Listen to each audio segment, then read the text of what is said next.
下佳期，放眼晴空万里。扬州桃李，飘小十里，满城共聚欢喜。相遇曲折离奇，就算跨越千里，共度风雨，只有你能懂我心意。阴差阳错相遇，定下姻缘不易。人海中遇见对到你，无人能比拟。欢喜冤家相依，换来两人不离。或许都是那命中注定。风中笔下佳期，放眼晴空万里。扬州桃李，飘小十里，满城共聚欢喜。相遇曲折离奇，就算跨越千里，共度风雨，只有你能懂我心意。阴差阳错相遇，定下姻缘不易。人海中遇见对到你，无人能比拟。已不需再寻觅，从青丝到古稀，确定悠悠此生就是你。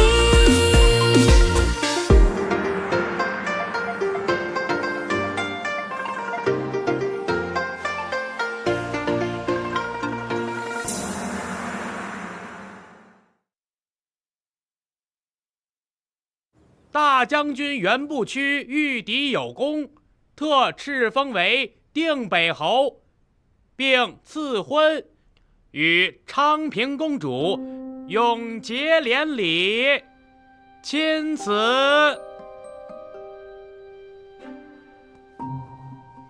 臣接旨。哎，将军哦，驸马，老臣先行告退。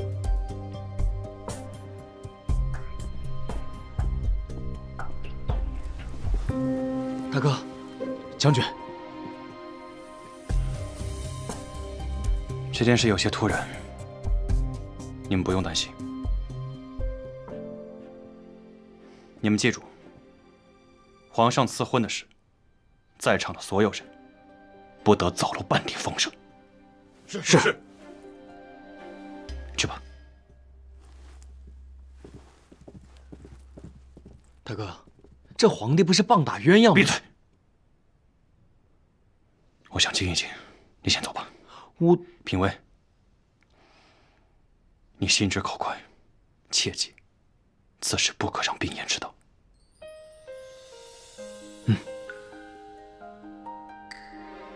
去吧。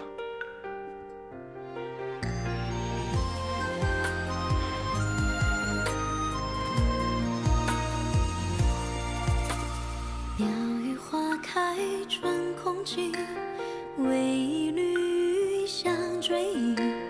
一色流烟30里，竟无人怜惜。清尽出身风雨息，雁归落叹息。评委，一叹不知你归期，而叹一往昔。你干嘛去啊？你慌慌张张的，怎么？出什么事了？我没有。你肯定有事。我能出什么事儿啊？你有事跟我说呀。别担心。哎，评委，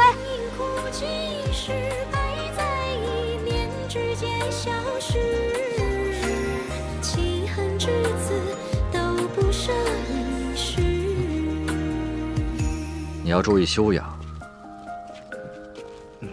哎，评委，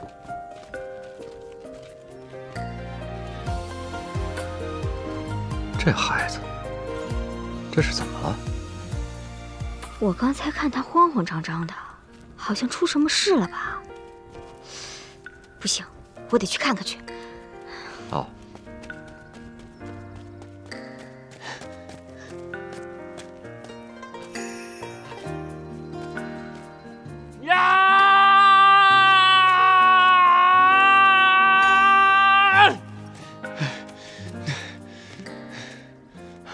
再不说话，我真要憋死了！这皇帝真是个糊涂蛋啊！我大哥带着我们在前线拼死拼活，好不容易打了胜仗，本以为我大哥可以跟我嫂子过2天安生日子，他过来捣什么乱啊？招我大哥去做女婿，让人家正经夫人去做妾，这不是皇上的女儿就这么金贵的吗？我这……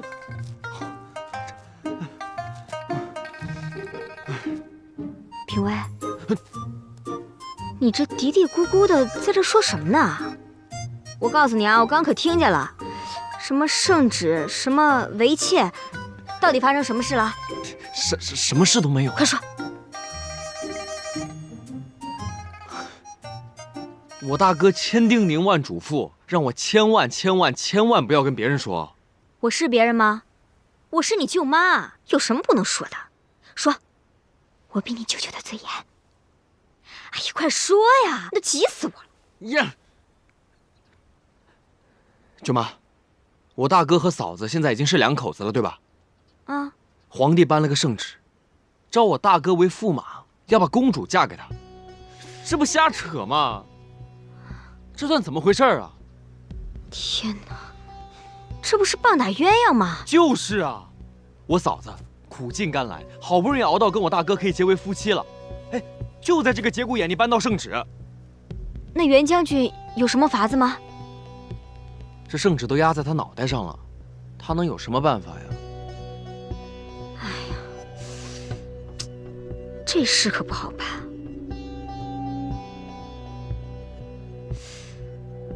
评委，你说咱家谁最聪明？你可拉倒吧！你舅舅最聪明，咱们得把这事告诉你舅舅，让你舅舅想办法。走。哎，舅妈，不是，不能再让下一个人知道了。我都答应我大哥了，千万不能走漏风声。小傻子呢，要不说你，该漏的风就得漏。走。哎，你走不走？快走！让开！让开！让开！让开！官爷，兄弟们把城里都翻了个遍，还是没个人影。没用的东西，让人家扮成稻叶箱的仗了眼出了城，现在却连3个大活人都找不见。难道他们还能凭空消失了不成？怕是他们现在已经离开了江州城。你赶紧带上所有兄弟，去往各个城门，往林州方向，给我追！是，走，走。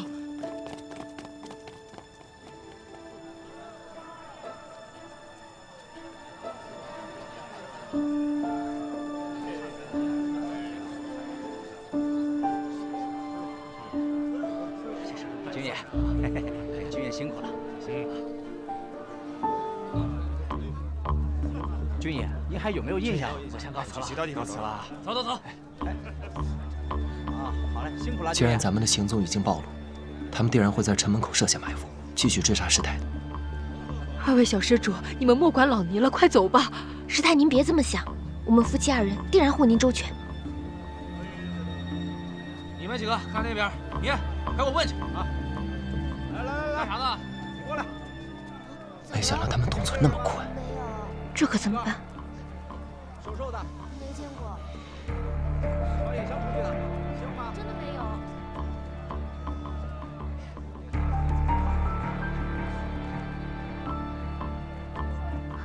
有了，你又有办法了？等着瞧吧。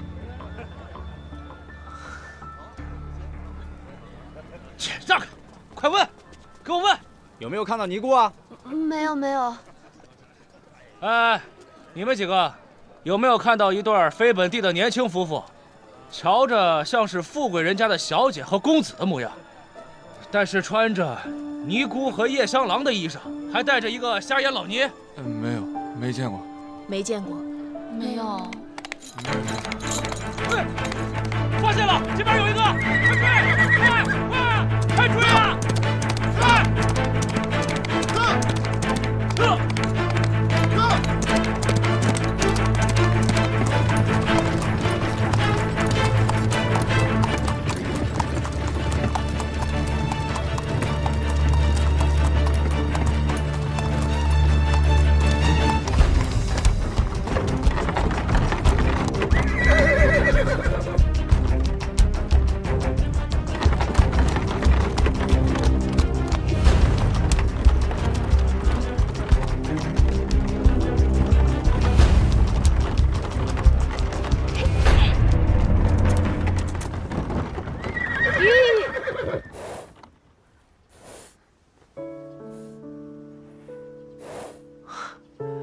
算起来，他们也该差不多抓住我们的替身了。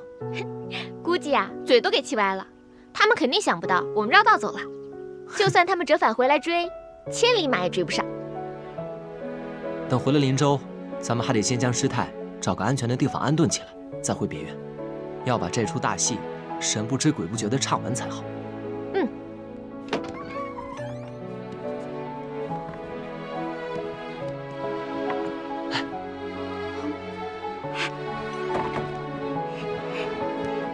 你们回来了，那是当然。此行虽然凶险万分，但也一切安好。什么安好啊？你的手，这点伤算不得什么，休养几日便会好的。最重要的是，咱们把要找的人给带回来了。建堂兄弟，你的仇很快就会得报。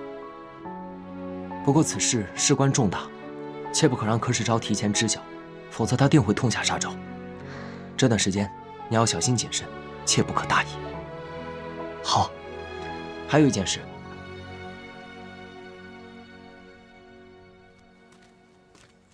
三少爷和三少奶奶要上车了。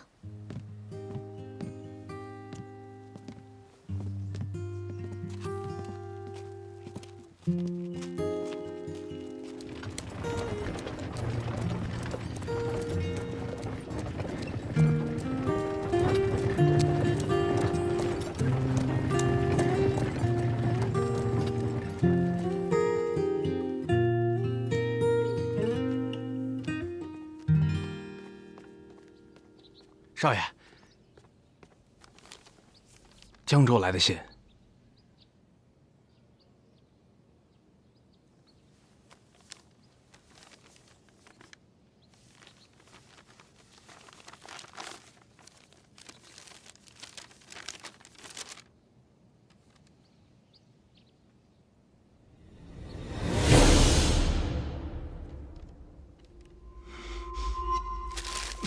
废物！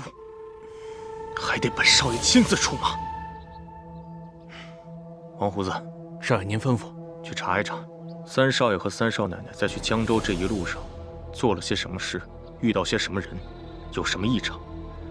他们能够一路顺利到达江州，必定是有人接应。务必查到此人是谁。啊，是。三少爷和三少奶奶以为带着瞎眼老太离开江州，我就奈何不了了吗？那本少爷我就布好天罗地网，等着你们。去。是。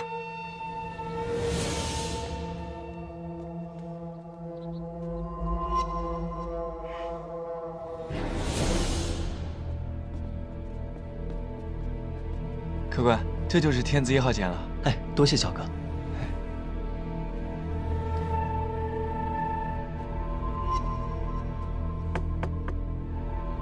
谁呀？啊，师太，是齐公子让我来接您的。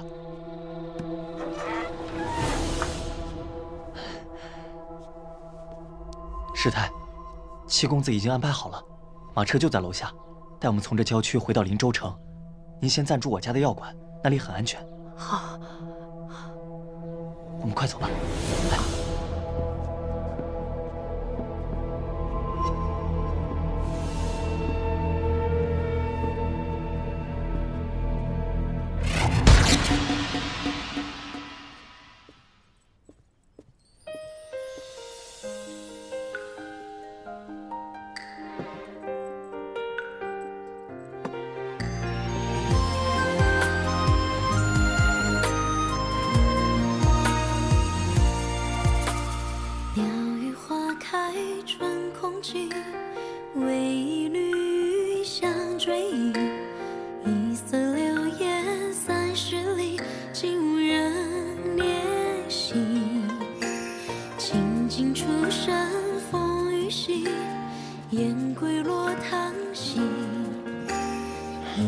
袁将军抗旨不遵，可是杀头的大罪过，还会连坐家门，被诛灭9族的。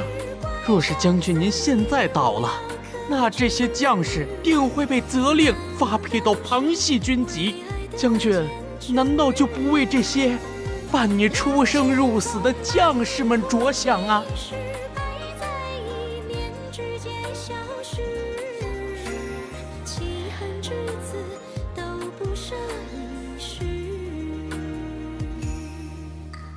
子任，你怎么在这儿？我出来透透气。怎么了？是出什么事了吗？没事儿。走吧，我们进去吧。走。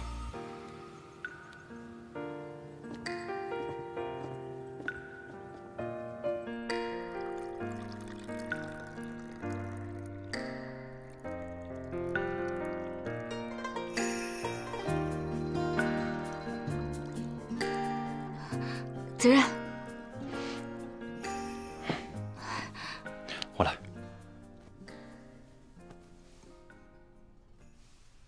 子任，你今天怎么心事重重的？那皇上的圣旨到底说了什么呀？说我玉帝有功，所以敕封我为定北侯。那这不是大喜事吗？应该高兴才是啊。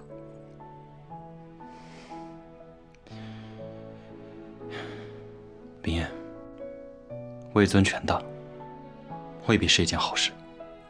有时候权威越大，反而会被权威所累。原来你是在想这个啊。其实呢，你这个定北侯，只要一心为民，忠心报国，就不会被权威所累。你说，我说的对不对？来，恭喜将军，荣升定北侯。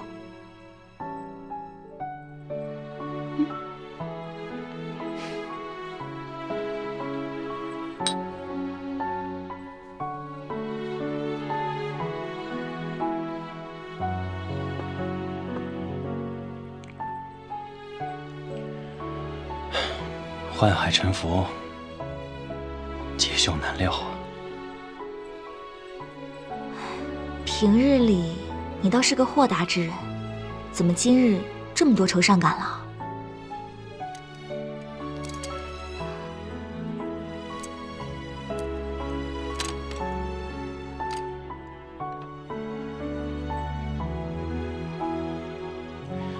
冰燕，自小我就是个福薄缘浅之人。我怕享了过多的福之后，会蒙受不断的灾害。加官进爵，实在令我诚惶诚恐啊！怎么了？那皇上的圣旨上，是不是还有什么别的事？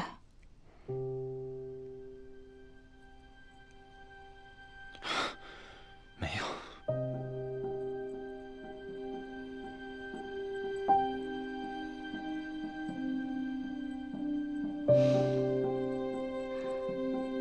虽说人无远虑，必有近忧，但是你没有必要想的那么多。从今往后，不管你去到哪里，我都誓死不相离。我不要什么荣华富贵，我只要你和我能够岁岁平安，相伴百年。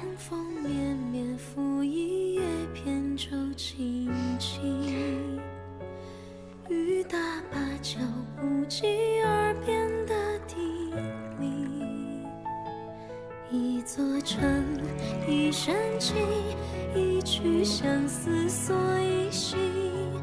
梦里桃花片片散落奔月明，夜雨伴随扬州行，一人撑伞两肩并，花瓣飘零，是你满天深情。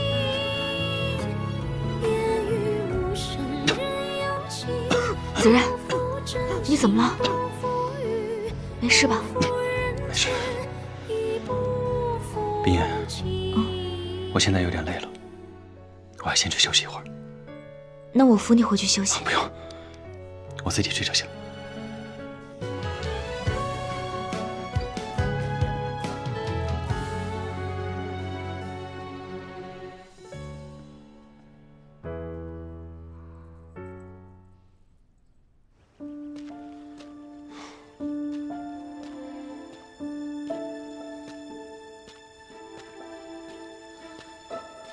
评威，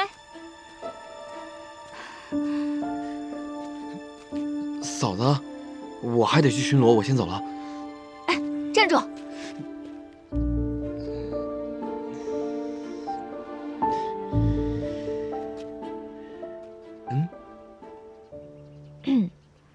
将军已经把圣旨上的事都告诉我了。啊？他跟你说了？嗯。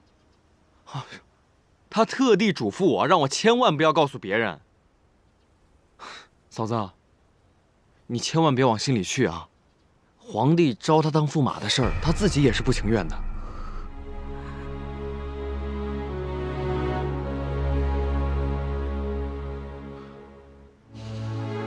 嫂子。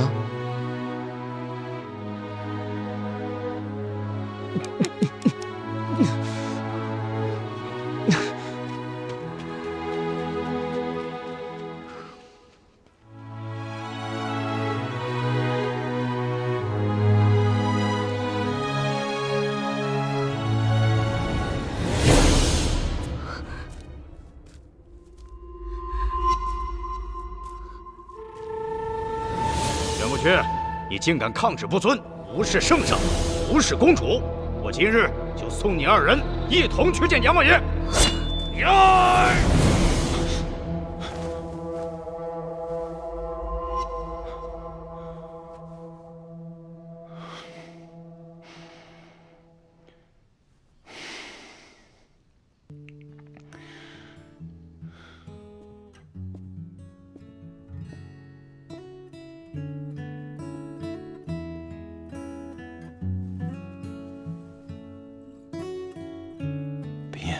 圣旨上的事情，我都已经知道了。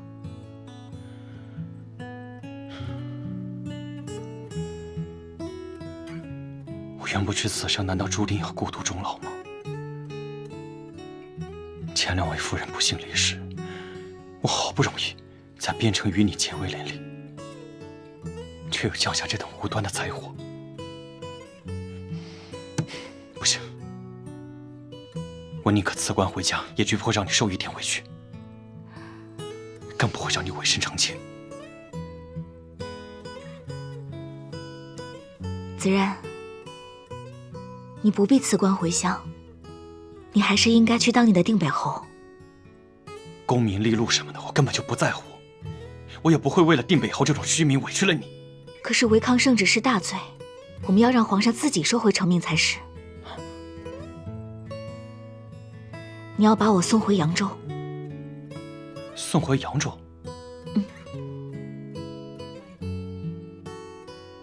你是有什么计策吗？要你把我送回扬州，只是我计策中的一环。此事只能你知我知，还有干爹干娘知。这是何意？要你把我送回扬州，这是第一步棋。要干爹干娘暂不回灵州，这是第2步棋。至于这第3步棋嘛，那可就要看袁大将军你自己的啦。不是，你仔细跟我说说。那你呀，就好好听着。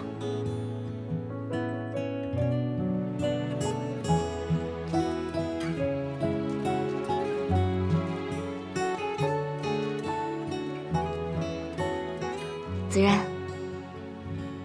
好事多磨，我们且再磨上一磨。真是辛苦你奔波了。我又不是去天涯海角，你我2人只是暂别。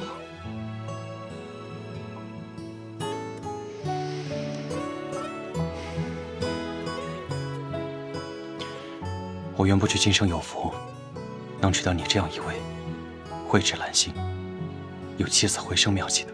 能不能柳暗花明，现在还很难说。凡事你多跟干爹商量。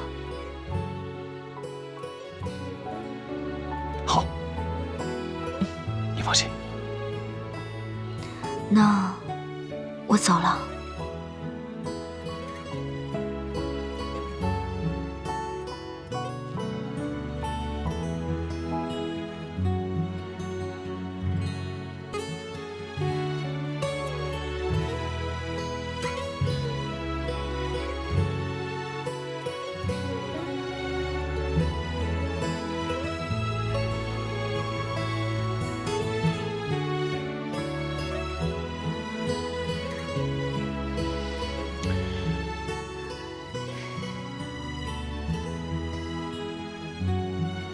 我走了。好。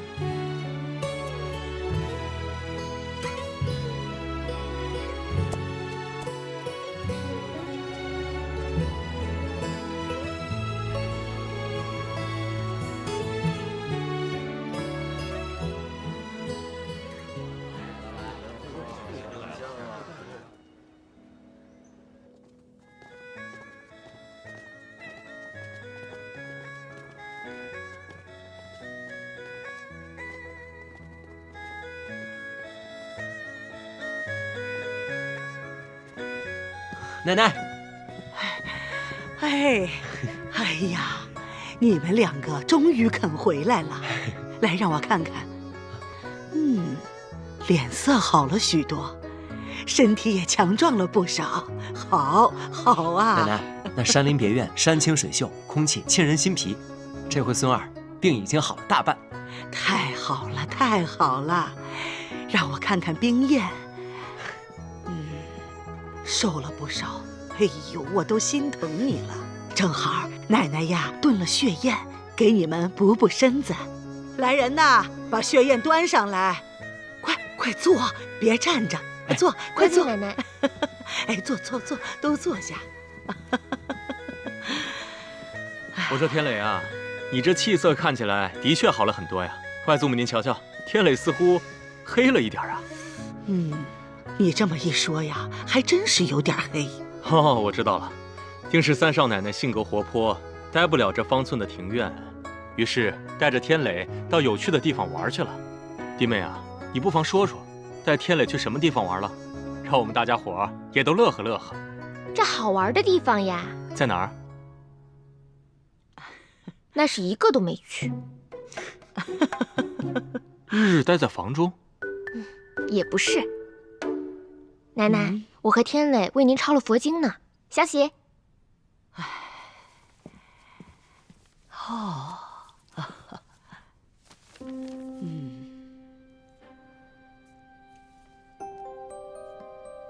真是两个有孝心的好孩子，感谢佛祖保佑我的孙子病情好转。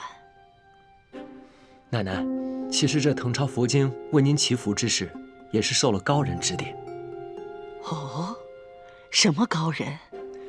这位高人是一个心怀慈悲、德高望重的师太。这位师太是师父早年间游历江湖，机缘巧合碰见的。谈吐间，师父了解到这位师太佛法高深。之后，师父为我治病时，便将这位师太所讲解的佛经誊抄给我，让我潜心参悟。没成想，我的病竟好了大半。善缘，这就是善缘。这位师太云游四方，讲经论佛，可遇不可求啊。但师父写信跟我说，这位师太近日要来咱们林州云游。我心一想，奶奶一心向佛，若是能将这位师太请到咱们祈福，为大家讲讲佛经，对咱们祈福而言，简直就是好事一桩。所以便拜托师父，请这位师太来咱们府上。奶奶意下如何？当然好啊！奶奶我这大半辈子行善积德，为的就是求佛祖保佑我们齐家，保佑你们。要是能和这位师太结缘，那就是我们的福报啊！奶奶说的是。天磊啊，你不妨告诉表哥，这位师太现在身在何处？表哥马上派人去把她请过来。表哥，这位师太乃是得道高人，神龙见首不见尾，我也弄不清楚她的行踪啊。师父反正下了拜帖，人家要来，自己便会来，就不劳表哥费心了。好，甚好。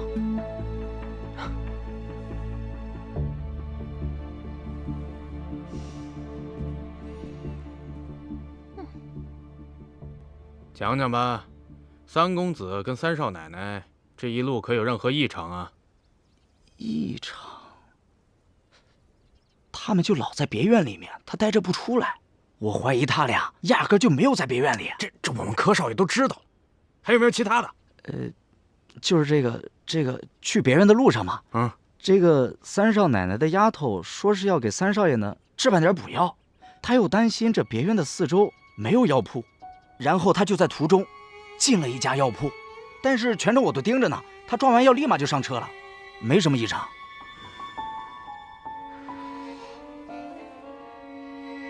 药铺啊，走吧。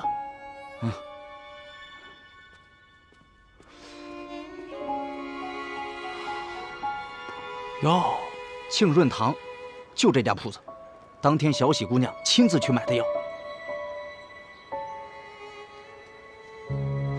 这白天关门，不做生意了？你去敲门，就说你买药。啊？不，这不合适什么呀？耽误了大事，弄死！哎，给脸不要脸！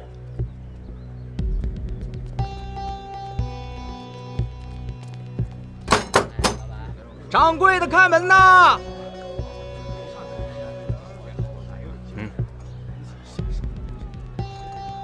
掌柜的，我来买药啊！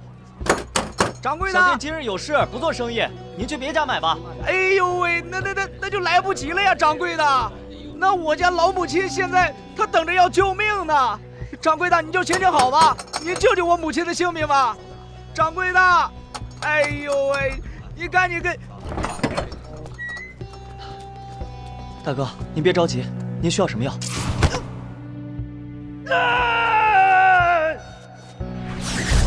我也不知道啊，他早上起来就四肢抽搐，还神志不清，这吃什么药啊？快进来，快进来！哎，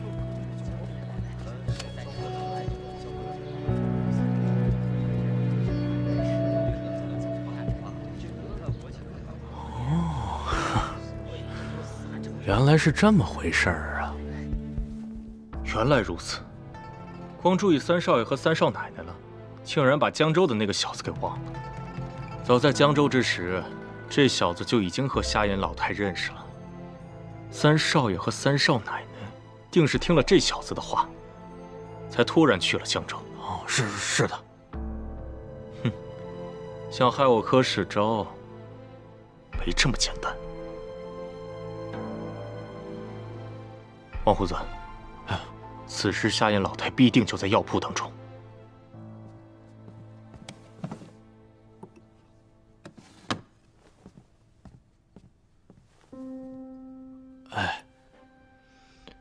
无论你用什么办法，务必要在瞎眼老太出现之时，让这瞎眼老太沾上毒粉。此药能够渗透肌肤，即便没有服下，只要沾上一点儿，那也可深入骨髓。是少爷，小的一定办到。哼，既然如此，那本少爷就来个瓮中捉鳖，等着你们亲自把这瞎眼老太送到我的囊中来。还不快去！哎，是。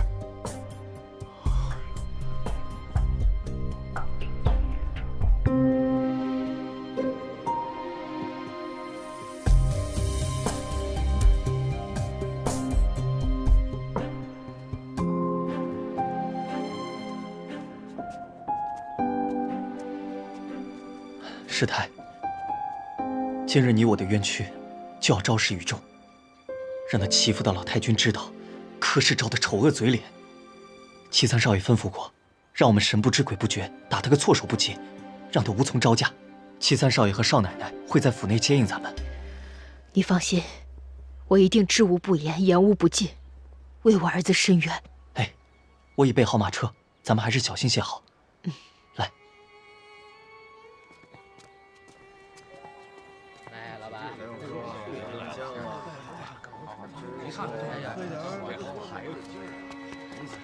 师太，师太，可怜我吧，给我2个铜板吧，我已经2天没吃东西了，好饿。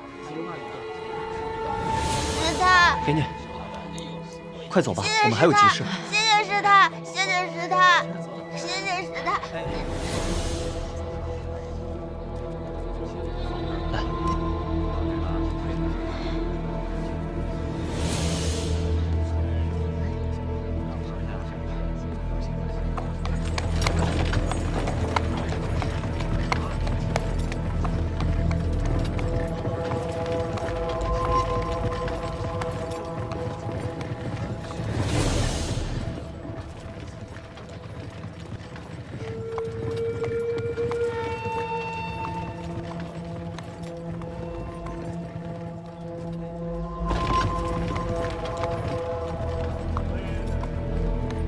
就是他们，去把他们带进来。是。走。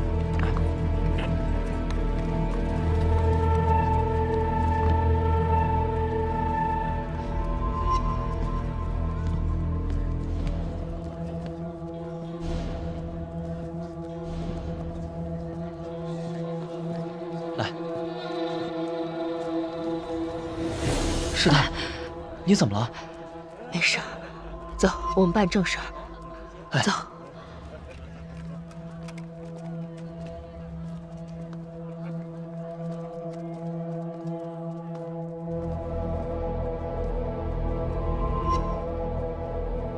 奶奶，师太已经到咱们齐府大门口了，快快有请。是。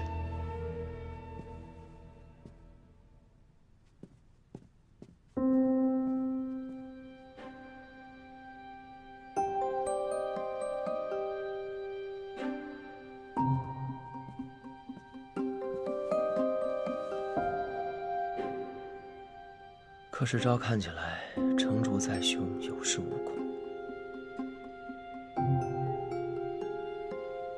是啊，怎么看起来不太在乎的样子？事出反常必有妖。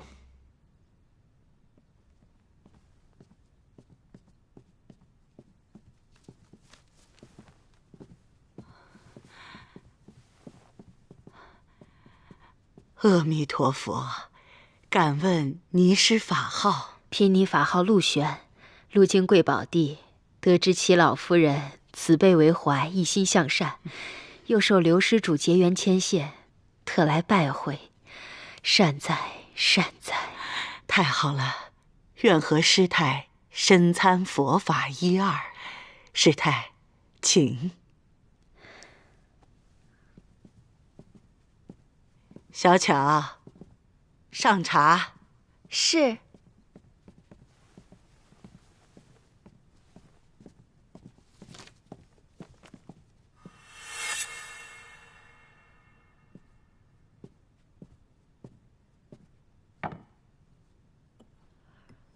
这是老太君珍藏多年的上等好茶，今日啊，特意拿出来招待贵客的。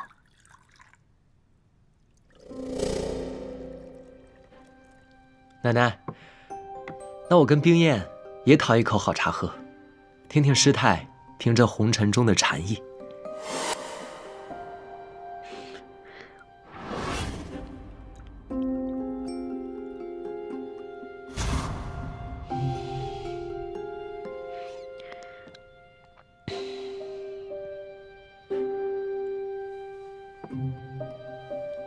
小施主言语红尘，我们这些出家人呐，何尝不是了断凡尘才遁入空门的？老尼在出家之前，也曾有过一段血海深仇。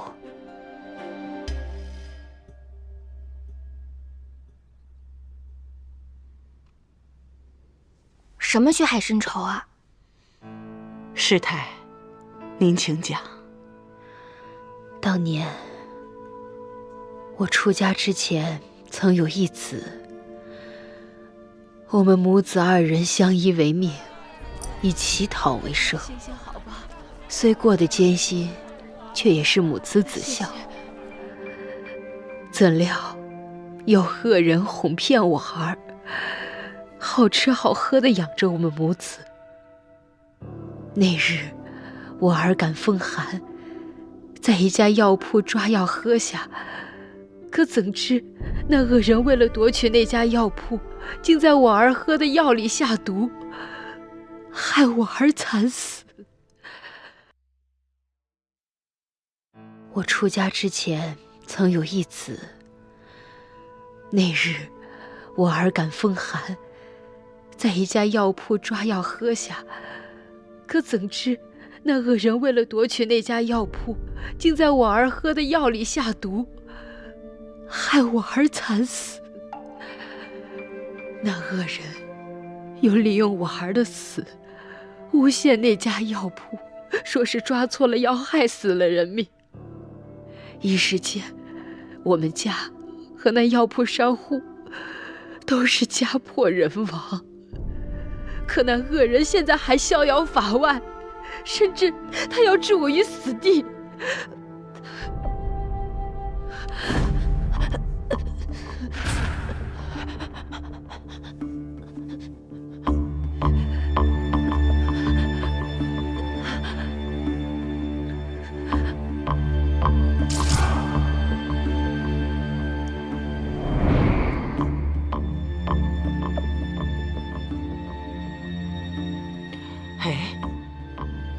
怎么师太这往事听起来好耳熟啊？奶奶，你可还记得之前带您见过一个叫做寂静堂的少年，向您状告的江州惨案？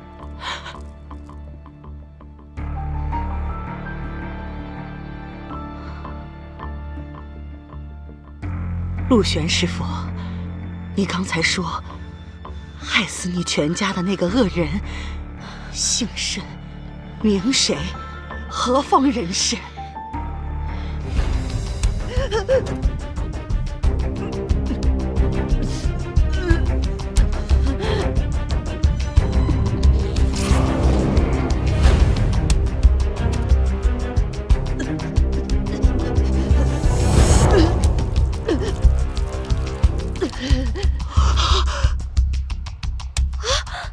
师太，师太，师太，师太，师太中毒了。是你沏的茶，你想害师太。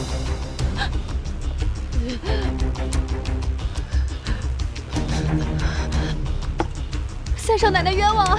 这茶是老太君的，方才也是在这儿沏的茶，大家喝了都没事，怎么只有她中毒了？谁知道你用了什么招数？罢了罢了，若是不信的话，我喝了便是。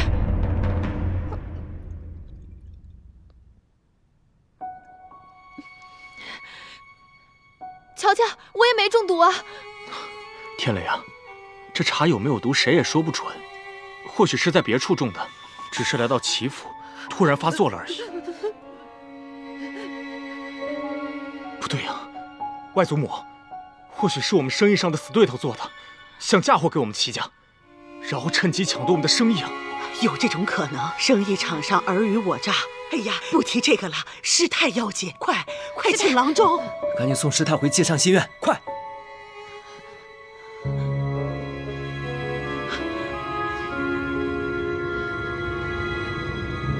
老太君，我也去吧。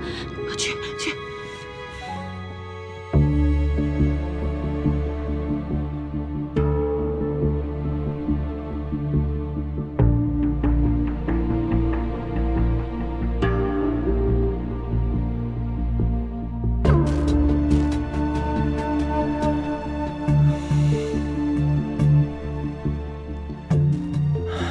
如何？幸好有师父留给我的保命丹药，已经暂时压制住了师太体内的毒性，保住了性命。不过，师太的嗓子怕是已经被毒哑了。就差1天，这下可怎么办？师太说不出话，也不会写字，那满肚子的冤屈，不就无法申诉了吗？敬堂兄弟，你们来齐府的路上是否遇到过什么蹊跷之事？没有啊，我们是坐马车来的，一路上都平安无事。你再仔细想想看呢。哦，对了，倒是有一件无关紧要的事。当时师太正要上马车，突然有一个小乞丐跑了出来，一直抓着师太的手不放。师太，可怜我吧，给我2个铜板吧。我看他可怜，就给了他2块铜板。后来师太上了马车之后，一时觉得手臂奇痒，一直抓挠，手都抓红了。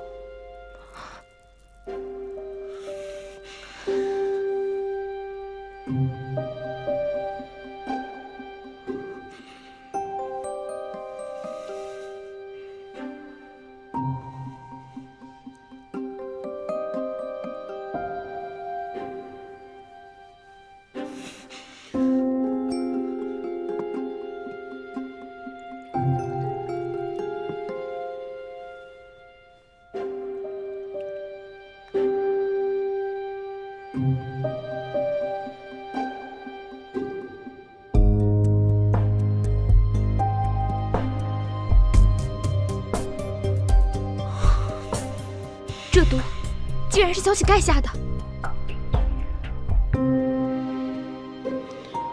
难怪柯世昭有恃无恐，正当端坐。原来早就在师太来的路上下了毒，还可以在奶奶面前撇清嫌疑。是我们大意了，实在是太恶毒了，杀死了师太的儿子，现在又想毒害师太。为奸之计，就只能等着师父回来，看看有没有办法能解掉师太的毒。但若是柯世昭知道师太中毒未死，定不会善罢甘休。我们得想个办法骗过他才行。先生，就不能再试试吗？姑娘，师太都已经断气了，这即便是华佗在世，他也不能起死回生啊！我看还是抓紧准备后事吧。先生，哎呀，这可怎么办呀？师太，你怎么就这么死了呀？哎呀，死了！来人啊！来人呐！来人呐！小姐，来人呐！来人！来了来了！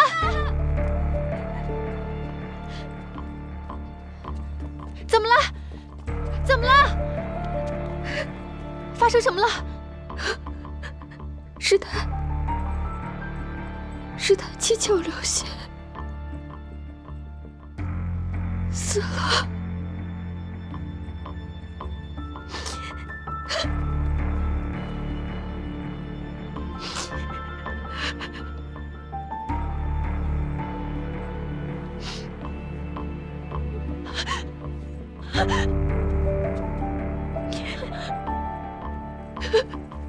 三少奶奶，三少爷，这还是找人赶紧抬下去吧，留在咱们府里多晦气啊！小巧，要不此事就交给你来做。啊不，三少爷，这种事我也没干过呀，你还是找别人吧。老太君那边还要我伺候，我先退下了。太可怕了，太吓人了。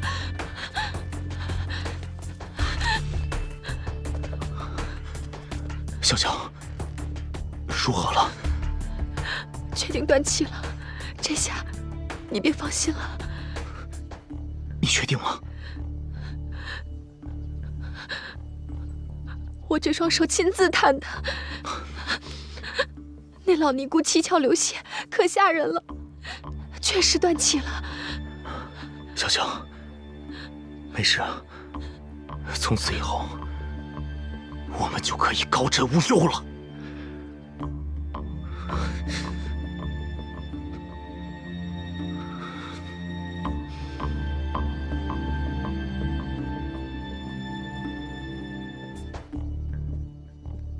老太君，喝点茶吧。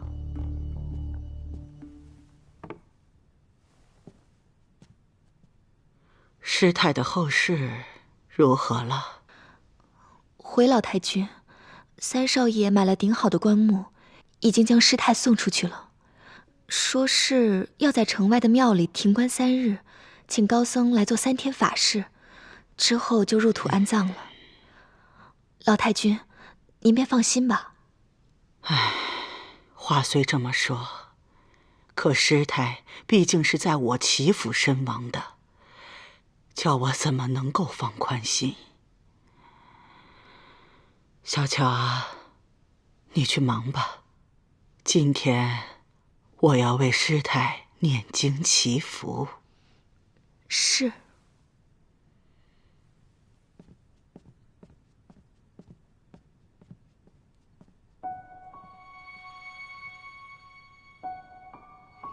这三少爷和三少奶奶，当真是十分难缠呀。前几日，关师傅传来消息，他将三少爷和三少奶奶在江州的所有事情，全部一五一十地汇报给了我。我们这三少爷和三少奶奶的确是有些本事啊，差点将江州最大的赌场收入囊中了。可从没听说过咱们三少爷会赌啊。我看8成啊是那三少奶奶的鬼主意。哎呀，我早就提醒过你了，这三少奶奶不是什么省油的灯，看似心直口快，其实呀一肚子弯弯绕绕。和那三少爷在那寄畅心院住着，整天也不知道在谋划什么呢。没想到啊，一个冲喜，竟然给齐天磊冲出一个帮手来。既然如此，那我们现在的首要任务就是剔除掉这个帮手。你想怎么做啊？你觉得三少爷和三少奶奶他们两个关系如何？那还用说吗？小夫妻俩蜜里调油似的，感情好得不得了。蜜里调油，我倒要看看他们能够好到几时。这天下的夫妻，有几个能够一直你侬我侬的？你的意思是要离间他们？没错。可人家新婚燕尔，感情好着呢。我知道一人，若是此人来到齐府，定可成事。我们只需要推波助澜，在暗中秘密替他谋划，而我们便可坐收这渔翁之利了。是谁呀？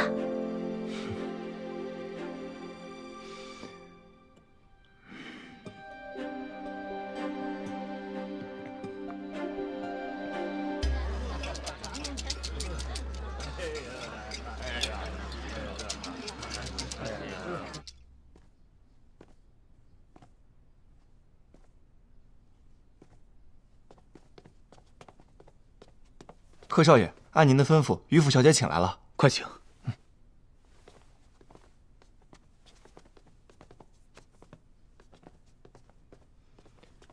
秀波妹妹，好久不见。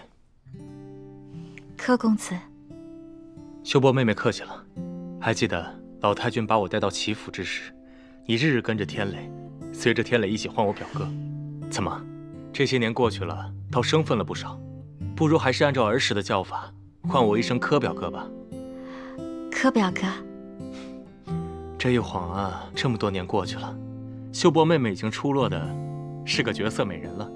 我这次来苏州谈生意，路过于府，就想着秀波妹妹已经满了3年校期，应当是可以会客了，就特意来问了问。果然见到了秀波妹妹。时间过得可真快，一晃祖母已经过世3年，如今这世上就只剩下秀波无依无靠一个人了。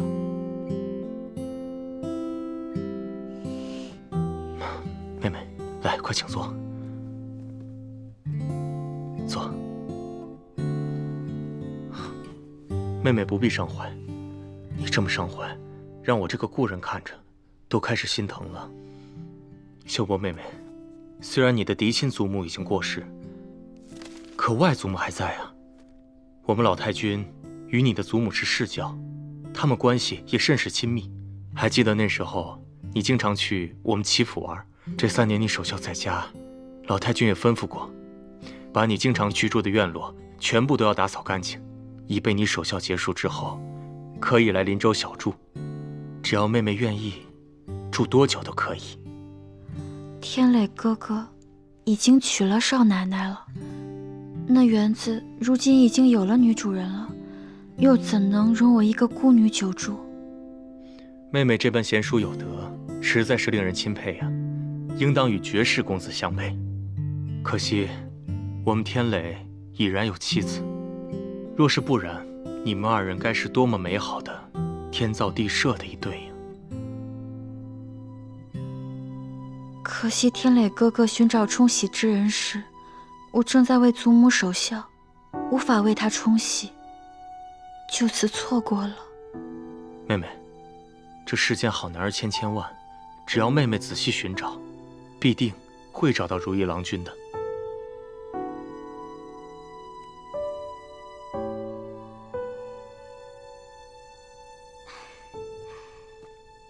柯少爷，我是秀波的奶娘，容我多一句嘴，这世上好儿郎千千万，可是在秀波心中，远不及齐三公子一人。奶娘，秀波妹妹，你竟然对天磊还有这般心思啊？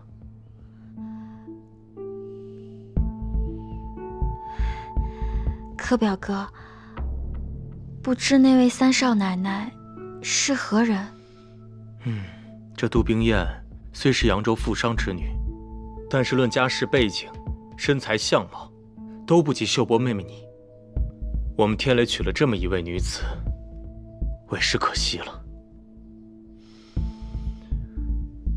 这名女子脾气秉性，着实执拗，可惜了我们天雷身子孱弱，还要去迁就她。怎么，她待天磊哥哥不好吗？她当然不及你们两个青梅竹马情谊深厚啊。她从来不晓得天磊的脾气秉性，所以在照顾上面就总是多有疏漏。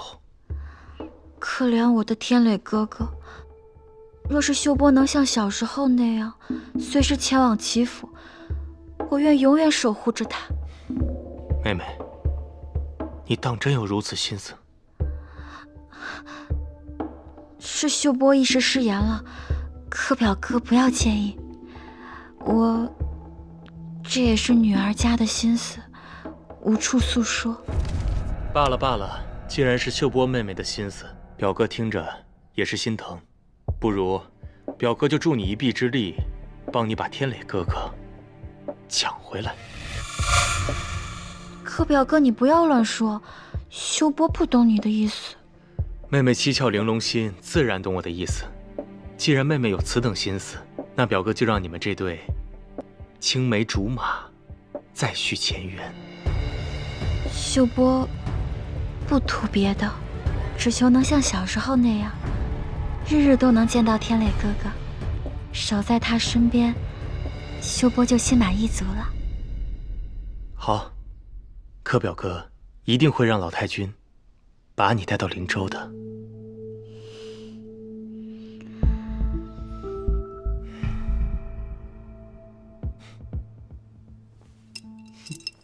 这投壶啊，讲究一个耳聪目明、胆大心细。奶奶，看来你这簪金丝桃花团扇是保不住喽。那未必。行了行了，你这都还没有赢呢，就开始说大话了，赶紧投吧。让你们输得心服口服。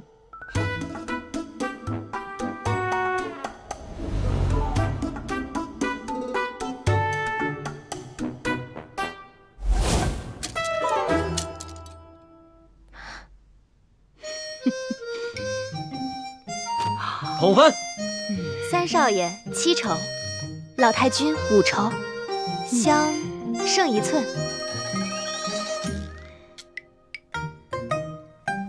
别得意，这一局我替奶奶赢。好，冰燕替我投。娘子请。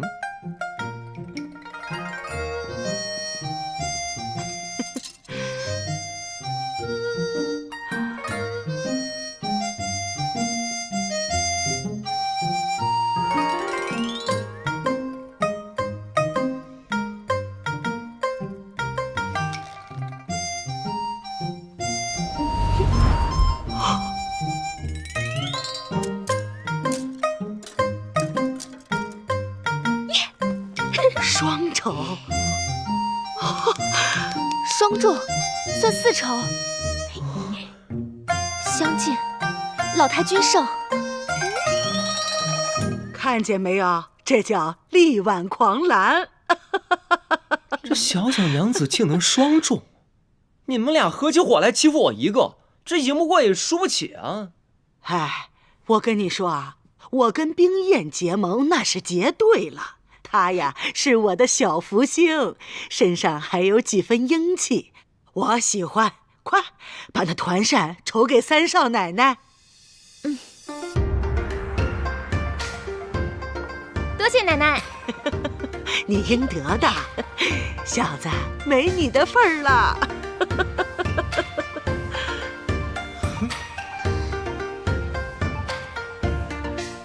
红妆披下佳期，放眼晴空万里，好像是挺漂亮的。高手势力满城，共聚欢喜，相遇曲折离奇，就算跨越千里，共度风雨。哎呦，好像是比某人的扇子好看。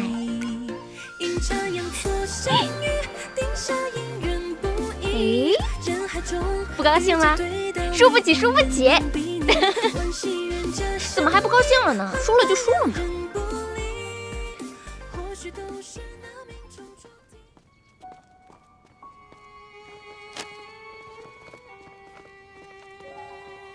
少爷，这等的谁呀？这么大的款，竟让您亲自屈尊来迎啊！这个人是我请的神兵，来助本少爷我一臂之力的。神兵？还一臂之力？把嘴闭上，少说点。是。外祖母，苏州余家嫡孙女儿秀波小姐到了。我呀，见她拿了好些礼物，于是便先安排她去住处把行李放下，一会儿再过来跟您老问安。好，小巧啊，你去把世昭送给我的庐山云雾茶拿来，这个丫头最喜欢喝茶了。老太君，您平时自己都舍不得喝呢。小巧进府晚，常听老太君提起这位小姐，看来老太君是打心里疼她呢。快去吧。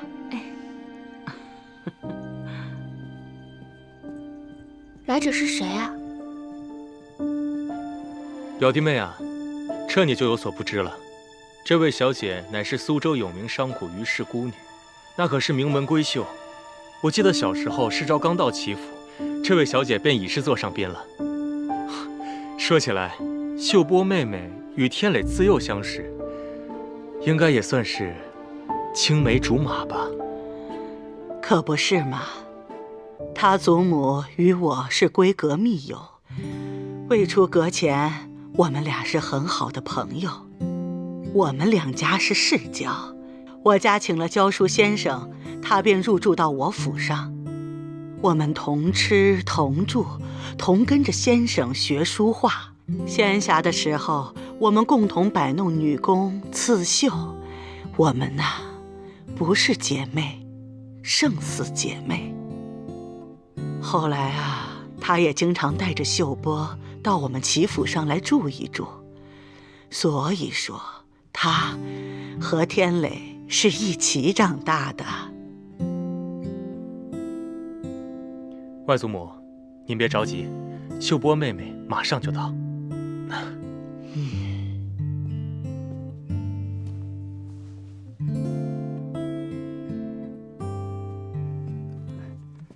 老太君，秀波小姐前来请安。好，叫她进来。请。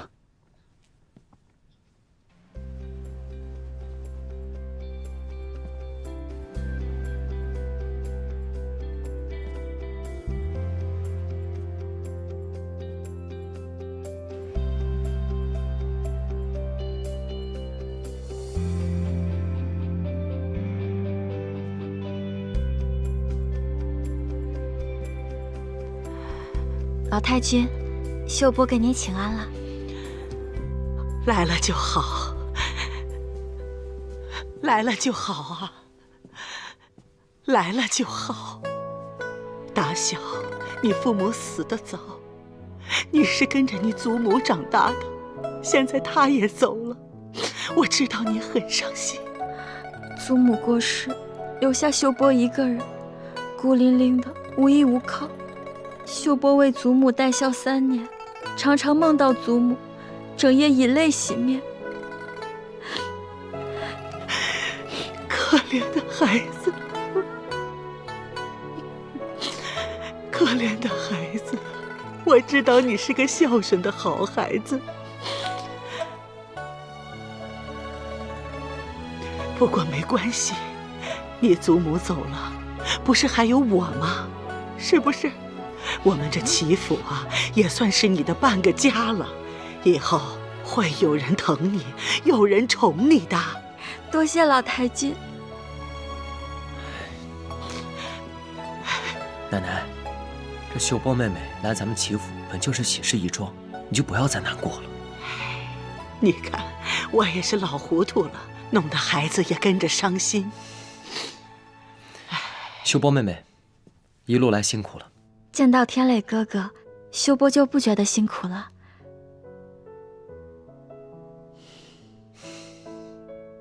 秀波常常挂念着天磊哥哥，想着3年孝期满了，就赶紧来看望哥哥和老太君呢。对了，我还给天磊哥哥带来了旧物。记得小时候，祖母与老太君相会，带着我和天磊哥哥去寺庙祈福。大和尚曾言，天磊哥哥麒麟之才，祖母便找金匠精心打造此物，没成想却误了工期。后来祖母过世，秀波留在苏州，3年孝期，秀波一直把他带在身边，就想着今日能亲手送给天磊哥哥呢。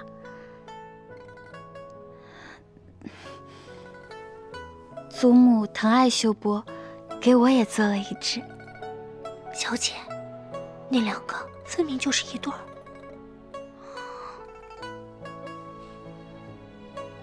天磊哥哥，你可喜欢？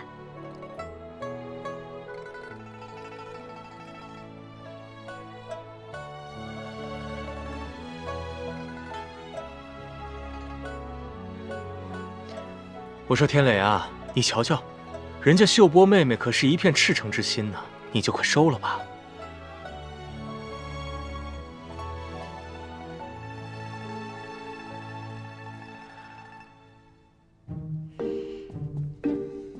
哎呀，喜欢喜欢，多谢妹妹。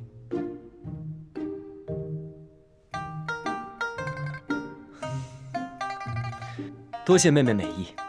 介绍一下，这位是你的嫂嫂。这个物件呢，本也就是护身符，到时候我与你的嫂嫂生一个大胖娃娃出来，就全当做妹妹的贺礼。我去替小侄子先收下了。能送给天磊哥哥和嫂嫂作为未来侄儿的贺礼，秀波心里更加欢喜呢。你嫂嫂长你几岁呢？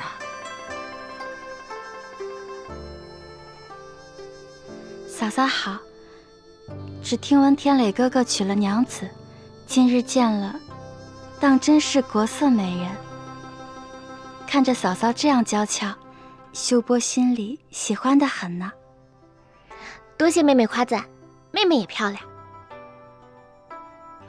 好了好了，别站着说了，坐下，都坐下。来来来，哎呀，真是好几年没见到你了，快坐快坐。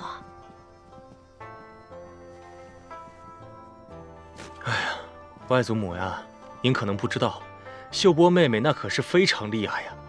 在守孝3年期间，她独自一人撑起了家里所有生意，还在苏州开了一间远近闻名的绣坊。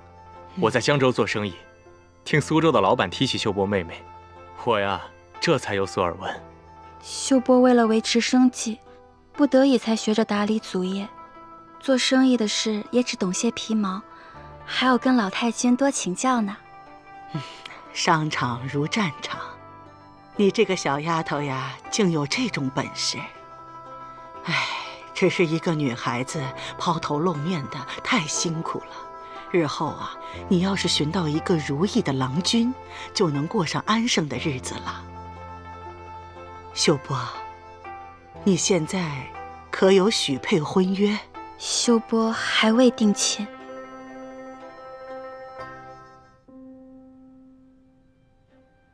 秀波只愿找个情投意合的好郎君，疼爱秀波，护着秀波。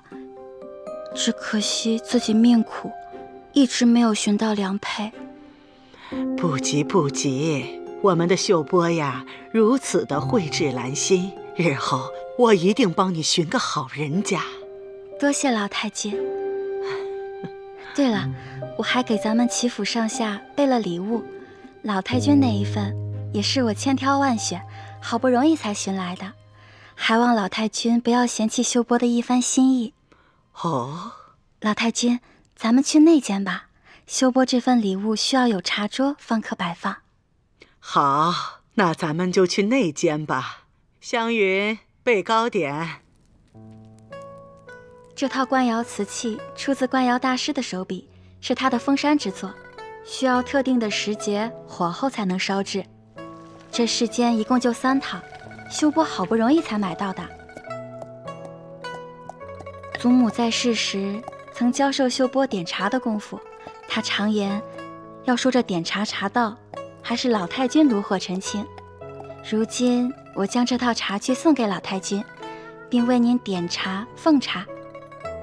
秀波献丑了，老太君不要笑话秀波，还望您指点一二呢。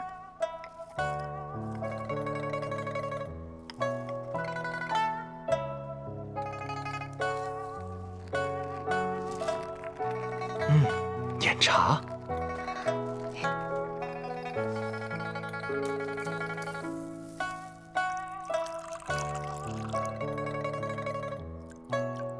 温斩，挑高，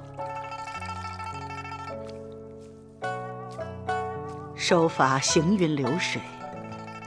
外祖母，您看看，秀波妹妹还真是有些您的风范。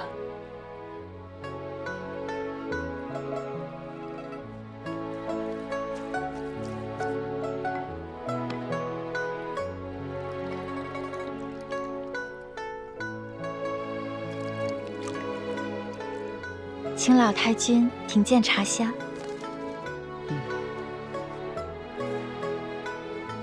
柯表哥，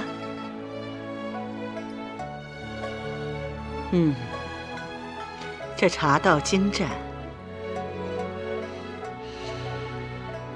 茶香沁人心脾。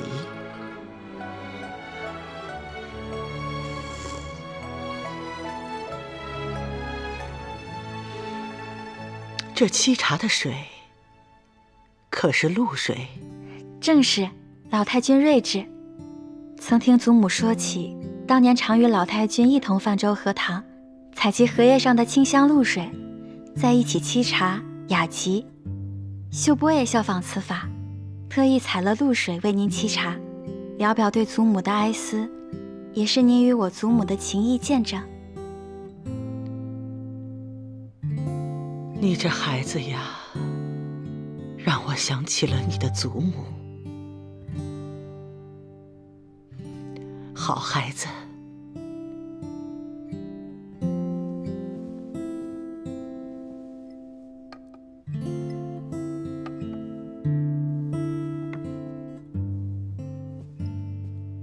天磊哥哥、嫂嫂，请用茶。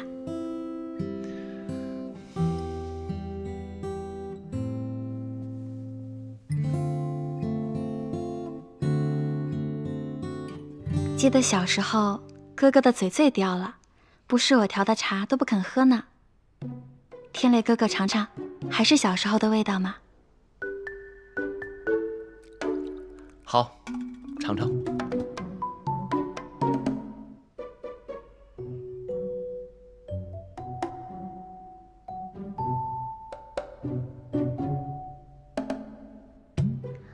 妹妹这茶调的真是好喝。多谢嫂嫂夸奖，若是喜欢，日后我每天都给嫂嫂奉茶。秀波啊，你呀，就在我这儿住下，你想住多久就住多久。多谢老太君，秀波就算是回家了。秀波想恳请老太君许我住在小时候的园子里，我对那里的花花草草都有感情了呢。这有什么难的？那间屋子呀，还给你留着呢。只是现在天磊成亲了，他和你嫂嫂就住在那园子里。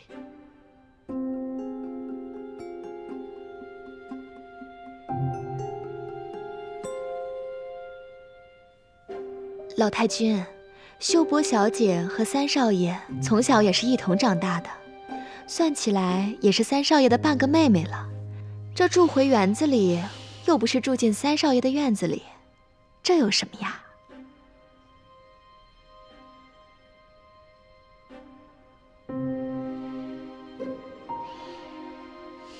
秀波一见到嫂嫂就觉得投缘，想和嫂嫂多亲近些。若是嫂嫂不高兴，那秀波就不入园子了，随便找间客房就是了。啊，没关系，秀波妹妹高兴的话，住便是了。多谢嫂嫂。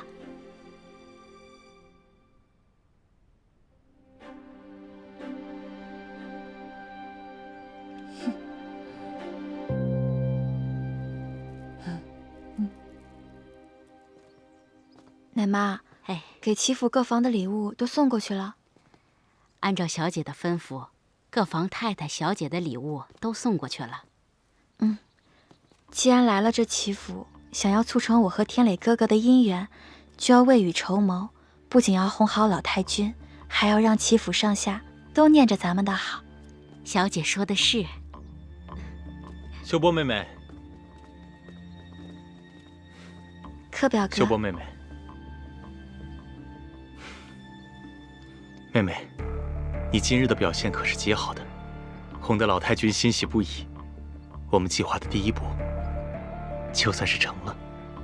我看那三少奶奶同天磊哥哥亲近得很，我与天磊哥哥的事，当真能成？妹妹，事在人为，你只需要哄得老太君开心，把你留在齐府。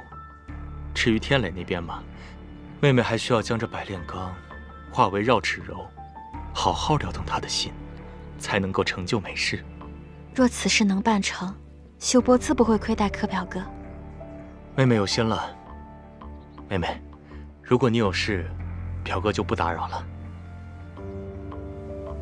秀波告辞。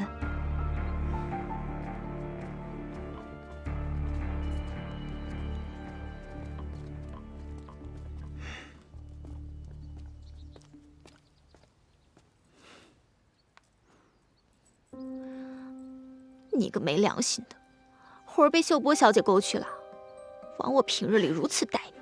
你这又是吃的哪门子的醋？这真正该吃醋的，应当另有其人。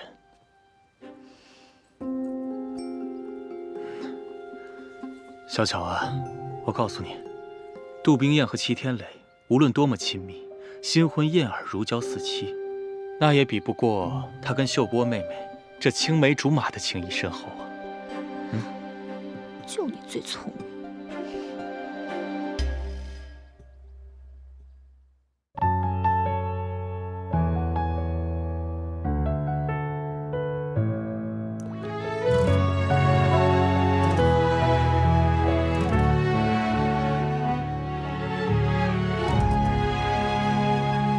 春风绵绵拂一叶扁舟轻轻，雨打芭蕉不及耳边的叮咛。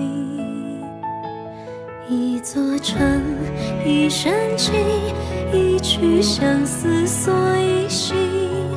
梦里桃花片片散落奔月明，烟雨伴随扬州行，一人撑伞两肩并，花瓣飘零，是你满天深情。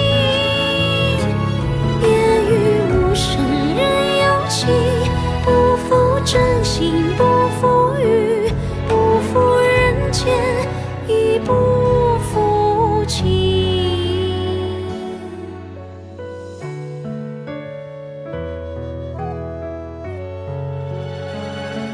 春风绵绵拂一叶扁舟轻轻，雨打芭蕉不及耳边的叮咛。一座城，一生情，一曲相思锁